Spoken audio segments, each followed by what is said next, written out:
Bom, senhores, bloco 3, aula um, fato típico, nexo causal. Vimos que a teoria da equivalência dos antecedentes causais é a teoria adotada pelo nosso Código Penal para definir o nexo causalidade. Isso não é novidade, já vimos isso. Só que você vai perceber que o direito penal é repleto de regras, mas também é preenchido de exceções. Aqui nós temos a primeira, pelo menos comigo aqui, é a primeira exceção que você vai ver. A teoria da equivalência dos antecedentes causais, também chamado, ó, outro nome aqui para essa teoria, pra você ficar ligado, de condício sine qua non. Mais ou menos ali o que o latim queria dizer era de condição sem a qual o resultado não teria acontecido. Essa teoria, como você já sabe, é a regra. Mas o parágrafo 1º do artigo 13, olha a pesca, vai trazer uma hipótese na qual outra teoria vai ser adotada, uma exceção. Aqui no parágrafo 1º, a teoria adotada vai ser a teoria, ó, vou colocar e anote no seu material. A teoria, vou botar aqui no cantinho, tá bom? Da causalidade adequada. O nosso CP adotou essa teoria excepcionalmente, no parágrafo 1º do artigo 13.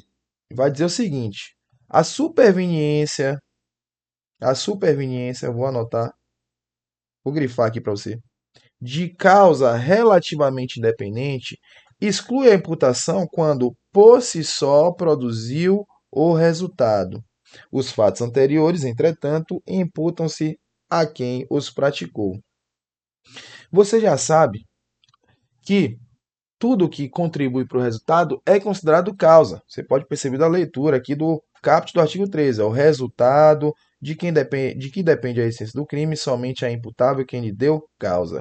Se a ação ou a omissão sem a qual resultado, sem considera-se causa, a ação ou omissão sem a qual o resultado não teria ocorrido. Condício sine qua non. Tá bom? Só que há no direito penal aqui, mais especificamente dentro do estudo do nexo causalidade, as chamadas concausas. Essas concausas, elas podem ser absolutamente independentes, e essas aqui, só a título de informação, elas quebram o nexo de causalidade entre a conduta do agente e o resultado, ou seja, não permitem a punição do agente. Um exemplo bem prático, tá certo? O indivíduo está ali prestes a disparar 5 vezes contra a vítima com a intenção evidente de matar aquela pessoa. E aí, antes de fato iniciar a execução, ou melhor, para a doutrina mais abalizada e para a jurisprudência, o ato de mirar já constitui ali o início da execução, mas antes de fato causar o resultado morte, a marquise sobre a qual estava a cabeça da vítima, né, ela acaba caindo e, ao desabar sobre a cabeça da vítima, leva a vítima à morte. Essa queda da marquise é uma concausa absolutamente independente que leva que traz o resultado que era desejado pelo agente. Aí você se pergunta, o cara que estava ali apontando a arma prestes a atirar vai responder pelo resultado de morte? É lógico que não, porque a resposta é simples. Quem é ou o que levou aquele indivíduo à morte? Foi o ato de mirar e não ter disparado ou a queda da marquise? Foi a queda da marquise. Um evento, uma concausa absolutamente independente. O cara não tinha controle nenhum. Ele não atirou na marquise e fez com que ela caísse. Ela caiu porque quis o mundo, Deus, que assim acontecesse. Então, nesse caso aqui, o agente só vai responder, o cara não vai responder pelo resultado, só vai responder pela tentativa, né? Se de fato o juiz e os tribunais superiores entenderem que a execução já tinha sido iniciada, ele vai responder pelos fatos que ele realmente causou, né? Pela sua atitude pretérita, tá certo? Mas o resultado não poderá ser imputado a ele, tá certo? Porque aqui eu tenho uma concausa absolutamente independente que interrompe, que impede que aquele resultado morte seja ligado à conduta do agente. Impede por quê? Porque foi a marquise, a concausa absolutamente independente, que causou a morte, e não o ato de mirar por parte do agente criminoso, tá bom? Então, nas concausas absolutamente independentes, você pode colocar aí que há uma quebra desse nexo de causalidade. Já nas concausas relativamente independentes, quando eu estou falando de concausa antecedente ou concomitante relativamente dependente, o resultado é o mesmo lá da concausa. O resultado é diferente, perdão, é totalmente diferente das concausas absolutamente independentes. Nesses dois primeiros exemplos, nas relativamente independentes antecedentes ou concomitantes, o indivíduo vai responder pelo crime na sua forma consumada. Como assim, André? Vou te dar um exemplo de jurisprudência. Se o indivíduo atira, não consegue levar a vítima à morte, a vítima é socorrida, levada ao hospital, e lá no hospital ela contrai uma infecção hospitalar, tem uma parada cardiorrespiratória, tá certo? São casos que já foram levados ali a julgamento e a jurisprudência já se decidiu a respeito. Nesses casos, essas concausas relativamente independentes, até supervenientes aqui que eu estou dando para você, o bizu, elas não são capazes de interromper esse nexo de causalidade, esse vínculo entre o resultado morte e a conduta do agente, ou seja, a infecção hospitalar, a parada cardiorrespiratória, elas, segundo a jurisprudência, são desdobramentos naturais da conduta do agente de ter atirado contra a vítima, ou seja, se o agente atirou e foi por conta dos tiros disparados por ele que a vítima foi parar no hospital, se a vítima não tivesse ali, se a vítima não tivesse sido atingida, ela não estaria no hospital. Então, a parada cardiorrespiratória, a infecção hospitalar, são com causas que se ligam à conduta do agente dos disparos para causar o resultado. Sendo assim, o agente vai responder pelo homicídio consumado também. Não é porque a causa foi a infecção ou foi a parada cardiorrespiratória que eu vou dizer que ele não vai responder pelo homicídio consumado, só vai responder pelo homicídio na sua forma atentada. Não, porque, segundo a jurisprudência, é a união do ato de ter atirado com a infecção, com a parada cardiorrespiratória, que leva a vítima à morte. Sendo assim, o agente responderá pelo crime na sua forma consumada. Tá certo? Essas são as concausas relativamente independentes que se ligam à conduta do agente e acabam causando o resultado. Mas há um caso específico, que é a exceção trazida aqui pelo parágrafo 1º do artigo 13, que é a chamada concausa superveniente relativamente dependente, que produz o resultado por si só. Essa parte é muito importante, porque eu te dei um exemplo da infecção hospitalar e esse exemplo é um exemplo de concausa relativamente independente, que é superveniente, mas que se liga à primeira conduta para causar o resultado, ou seja, não causa por si só o resultado. Beleza? E você já sabe que nesses casos não há um interrompimento, né? Não há a quebra ali do nexo de causalidade, ou seja, o agente vai responder pelo homicídio consumado, mesmo a causa, né, teoricamente sendo a infecção hospitalar. Na verdade, foi a união da infecção com os disparos. A vítima só está no hospital porque foi atingida por disparo de arma de fogo, beleza? Na concausa superveniente relativamente independente, que causa por si só o resultado, é diferente. A gente vai entender que o que causou de fato o resultado não foi a conduta antecedente do agente, foi a concausa. Um exemplo de manual de direito, depois eu vou te dar outros, que mais usados pelas provas, inclusive, seria o exemplo da ambulância. Você disparou 5 vezes, a vítima não morreu, foi socorrida. A ambulância, durante o trânsito do local do crime até o hospital, sofre um acidente.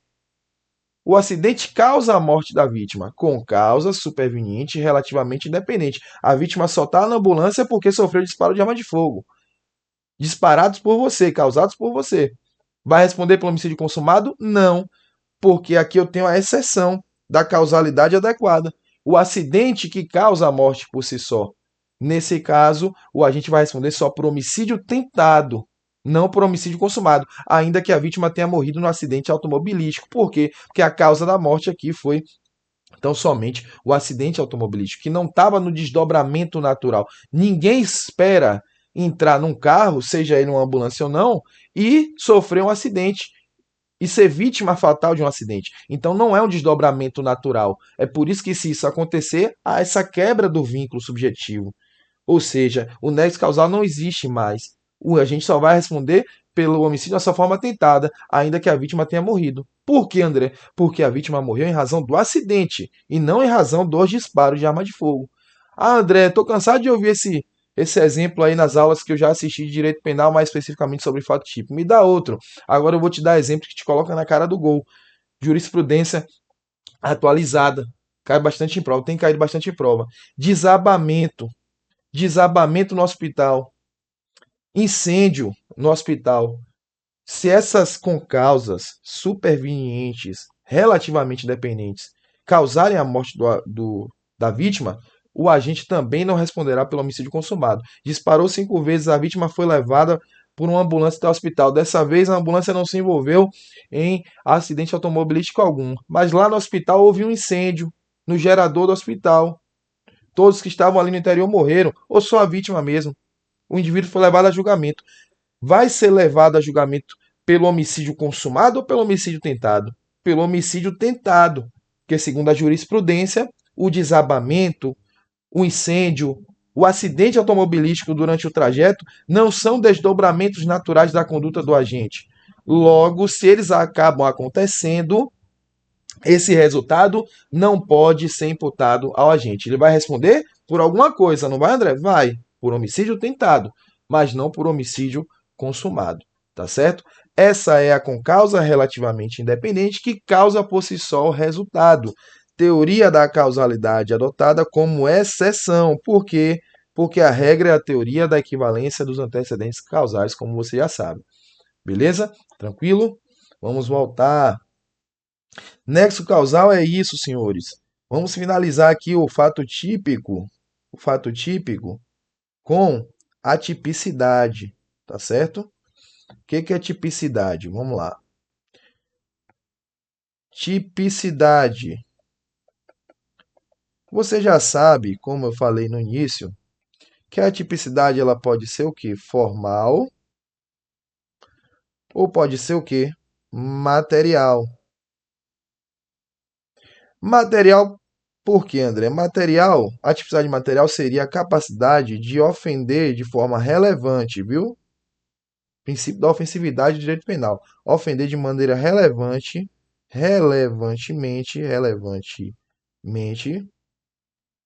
um bem jurídico, um bem, um bem jurídico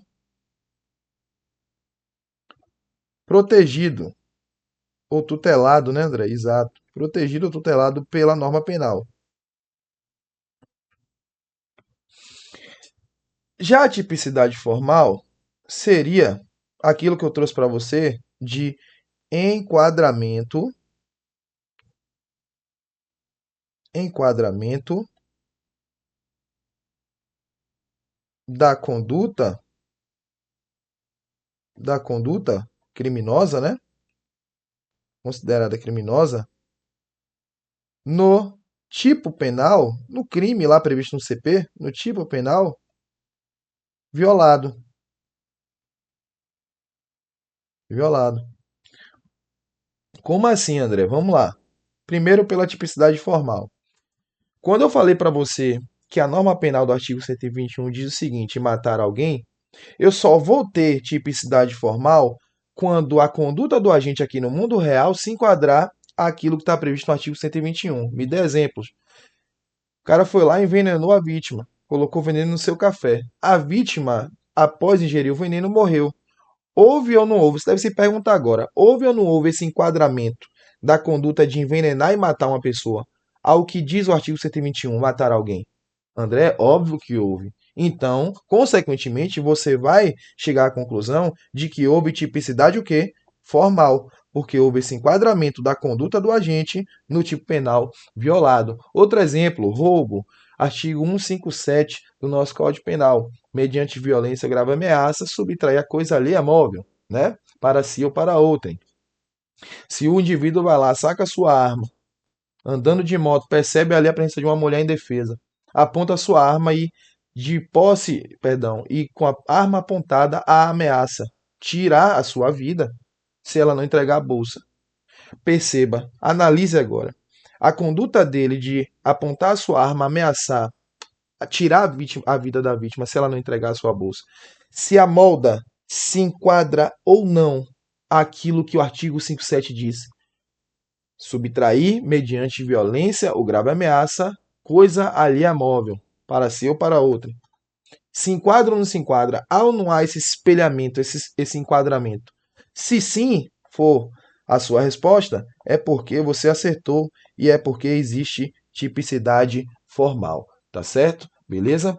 O indivíduo, vou dar mais outro exemplo aqui.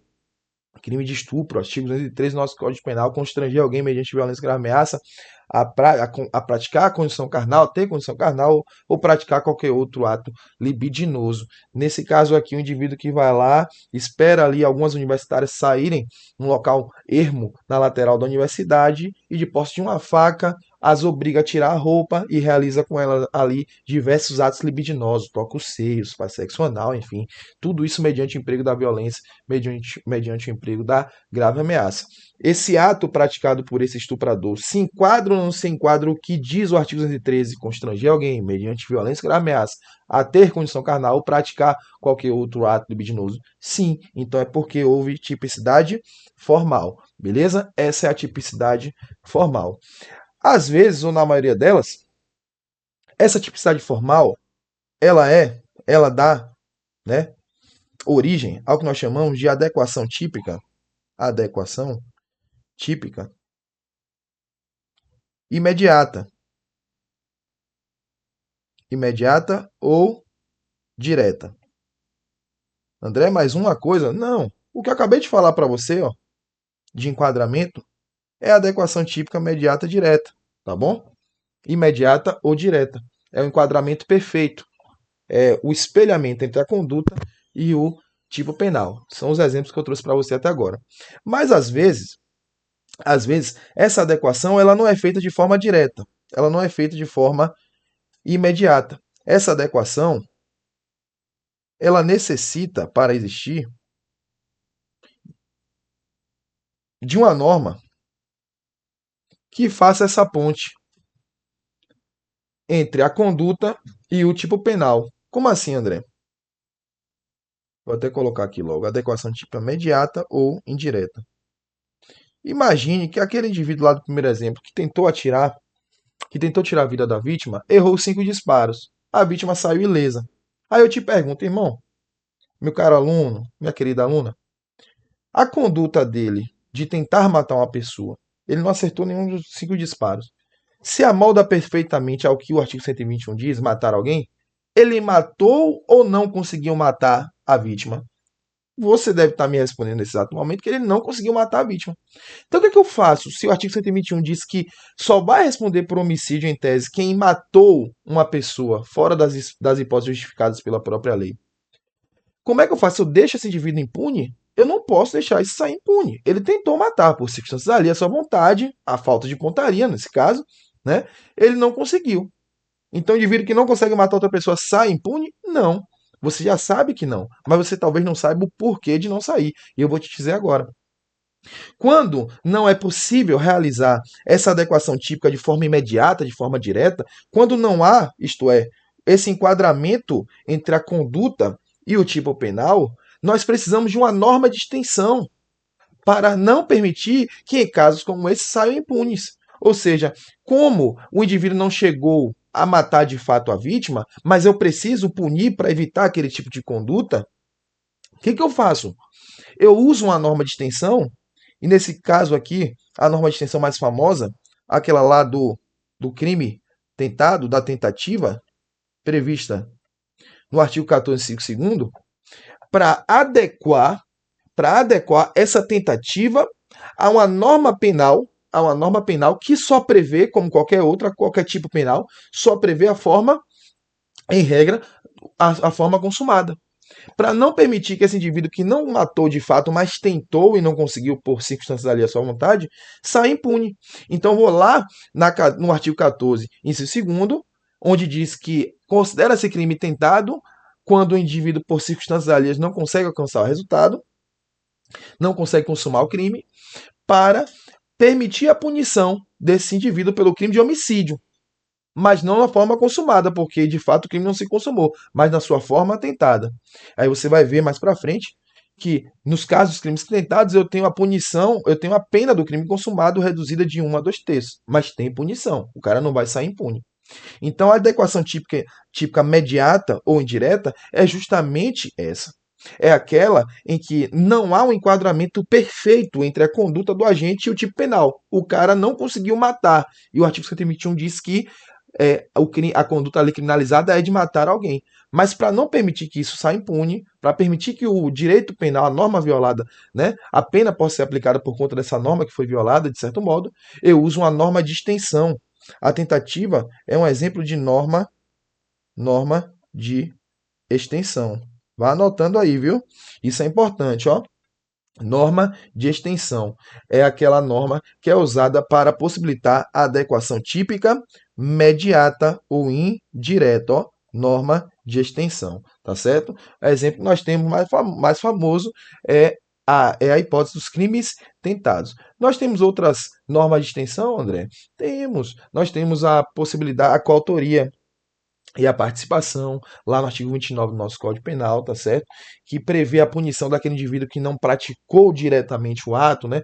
Que participou tão somente da execução, mas não cometeu, não praticou ali a conduta nuclear, o verbo nuclear do tipo, mas também deve ser responsabilizado, porque ele de certo modo contribuiu para aquele resultado. Como é que eu faço isso? Se eu só criminalizo o cara que de fato, se a norma só prevê ali a criminalização de quem de fato matou, o cara que disparou 5 vezes, como é que eu faço para punir aquele cara que deu a arma, mas não disparou 5 vezes?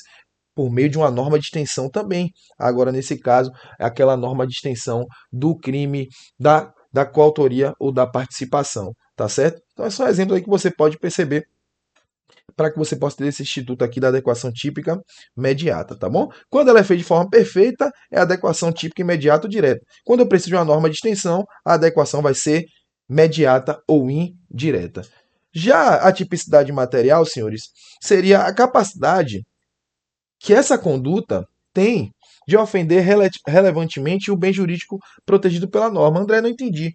Eu trouxe até então exemplos de condutas que possuem tanto a tipicidade formal quanto material. Quando o indivíduo matou a vítima, ele ofendeu de forma relevante o bem jurídico, a vida que é protegida pela norma do direito penal, ofendeu. Ele tirou a vida da vítima. Então, o bem jurídico aqui foi ofendido de maneira relevante. Só que algumas condutas, mais especificamente quando da incidência de dois princípios, o princípio da insignificância ou da adequação social, elas não possuem essa capacidade de ofender de maneira relevante o tipo penal. Nesses casos, a tipicidade material ela não vai existir e, por consequência, a tipicidade também não. E, por consequência, o fato típico também não vai existir. Se o fato típico não existir, também não vou ter crime. André, calma. Eu não entendi. Respira, eu vou te explicar. Vou apagar até a primeira parte aqui, ó, pare o vídeo e anote, para eu falar só de tipicidade material, para você entender. Ó, tipicidade material. Você já sabe que essa tipicidade material é a capacidade que a conduta tem de ofender relevantemente o bem jurídico protegido pela norma. Não vou repetir isso, você já sabe. Zé, volta o vídeo e anota. E quando é que essa tipicidade material? A pergunta deve ser essa agora. Quando é que essa tipicidade material não está presente? Quando da incidência de dois princípios. O princípio da insignificância, ou da bagatela,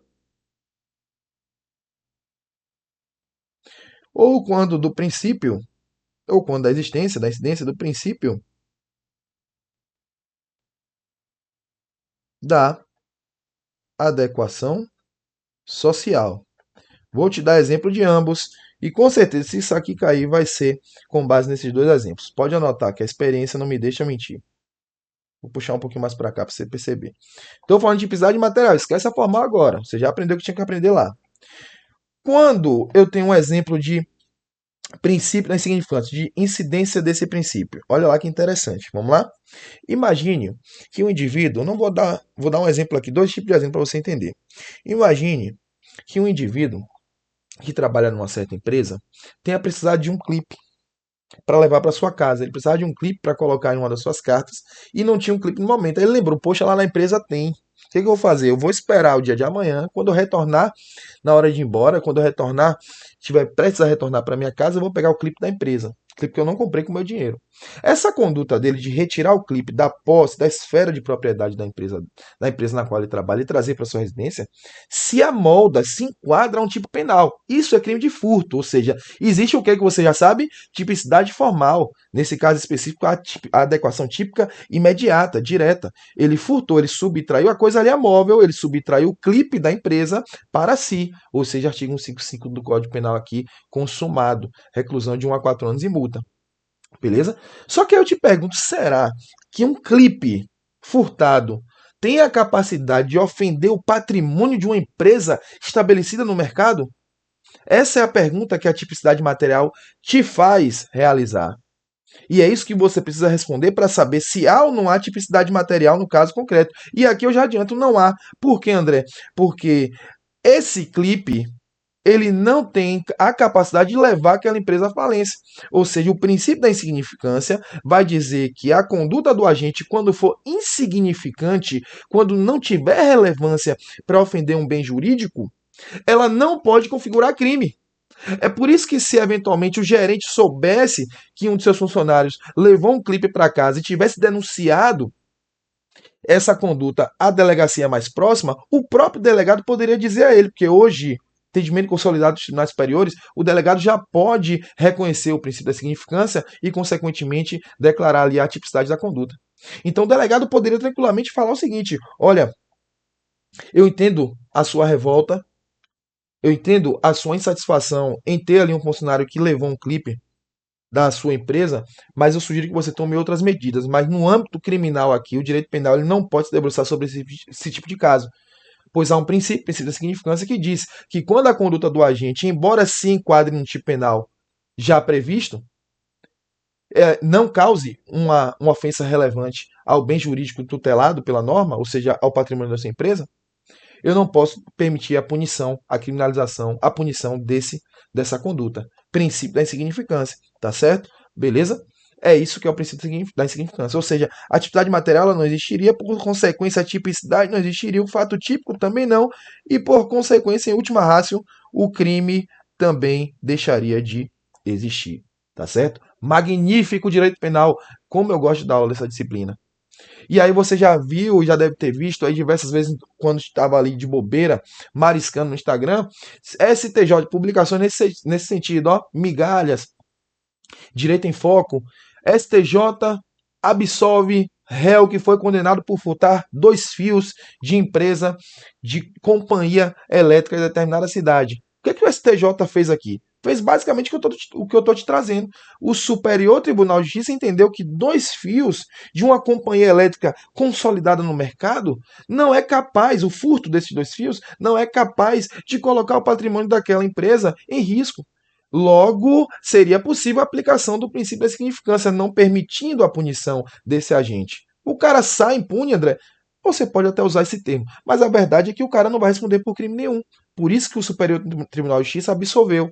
Em sede recursal, por quê? Porque as primeiras instâncias, instâncias ordinárias, a primeira e a segunda, o juiz singular e o tribunal daquele estado decidiram punir. Mas o Superior Tribunal de Justiça, que tem aí essa capacidade de uniformizar a jurisprudência, decidiu que seria a aplicação do princípio da significância, absolvendo o indivíduo e colocando ele em liberdade.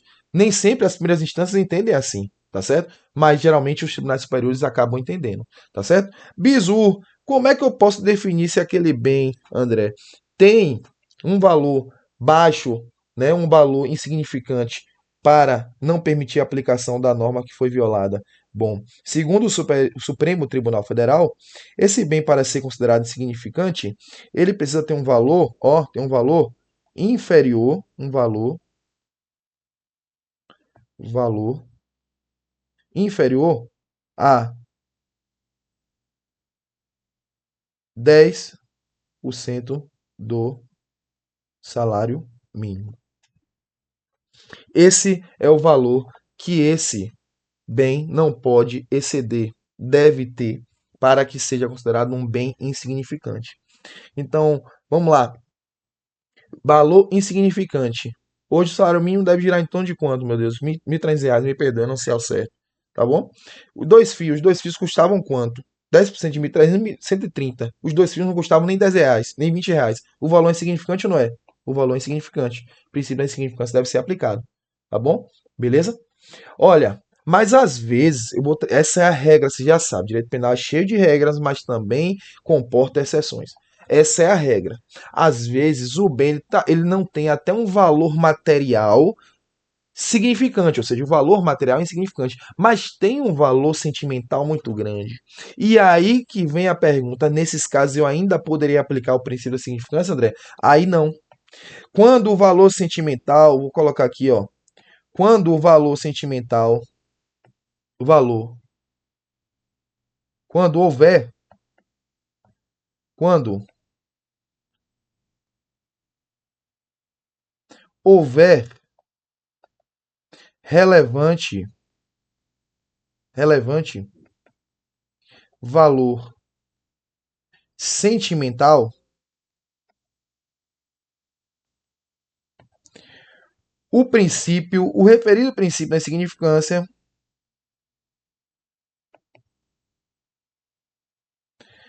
não poderá ser aplicado. Ser aplicado. Ainda, ainda, senhores, que aquele bem tenha um valor inferior a 10% do salário mínimo. Como assim, André? Agora eu não entendi nada. Lembre-se, a regra é o quê? A regra é isso aqui que eu trouxe para você. Analise se o valor do bem é inferior a 10%, tá certo? Se for, em regra, o princípio da significância será aplicado, não haverá crime ali. Mas às vezes, isso a questão vai precisar trazer para você, embora o valor material seja insignificante, ou seja, seja menor do que 10%, o valor sentimental é gigantesco. Imagine o seguinte exemplo: você tem uma foto do seu pai falecido no seu quarto. Aquela foto tem uma moldura legal, interessante, bonita, mas não excede o valor de 10% do salário mínimo.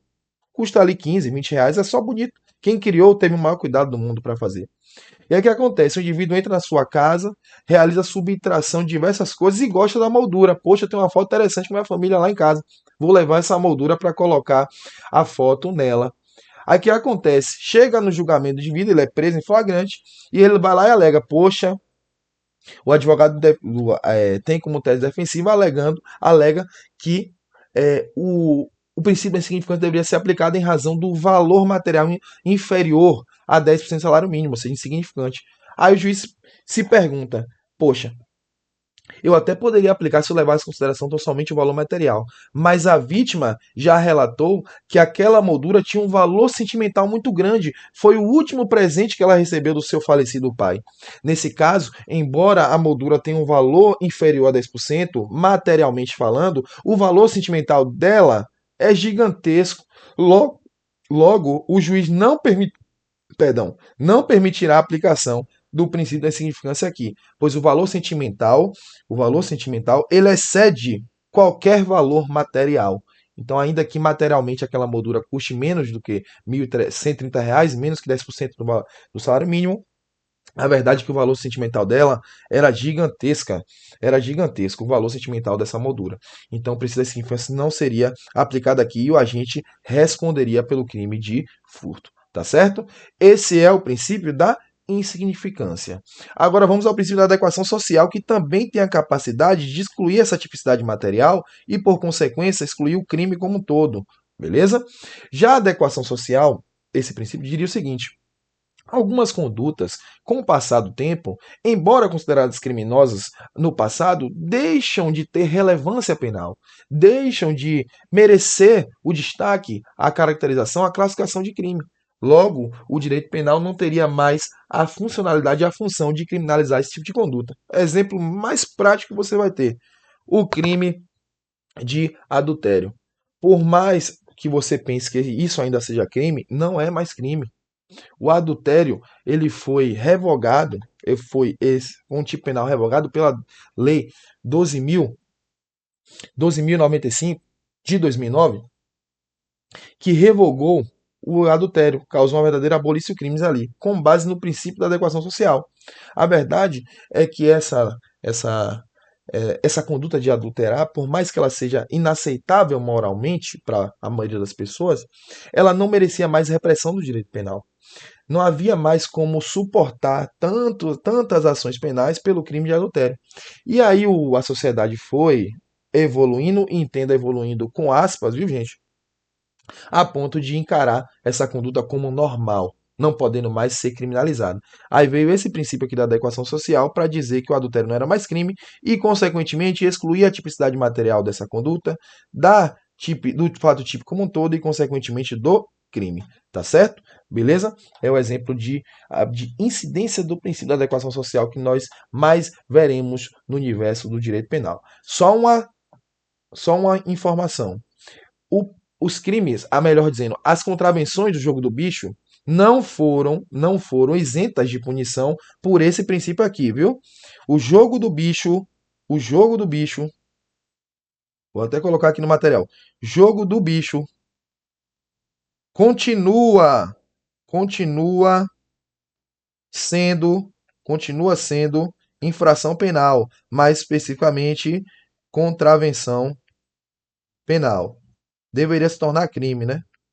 Para que houvesse uma possibilidade de repressão estatal maior, tá bom? Mas ainda é contravenção, tá certo? Eu só quero que você saiba que a questão de prova capciosa que disseque o jogo do bicho, porque você sabe que há uma repressão estatal quase que inexistente, ínfima, que o jogo do bicho deixou de ser infração penal, deixou de ser contravenção, isso não está certo. O princípio da adequação social não tocou na conduta do jogo do bicho, no crime do jogo, na contravenção do jogo do bicho, porque o jogo do bicho não é crime, é contravenção penal, tá certo? Preciso que você saiba disso aí.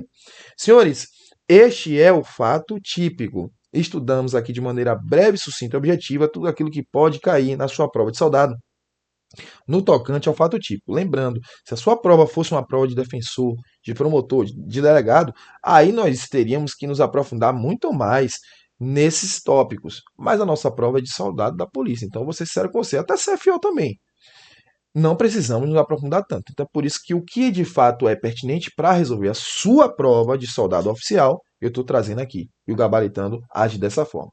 No mais, forte abraço e até a próxima aula.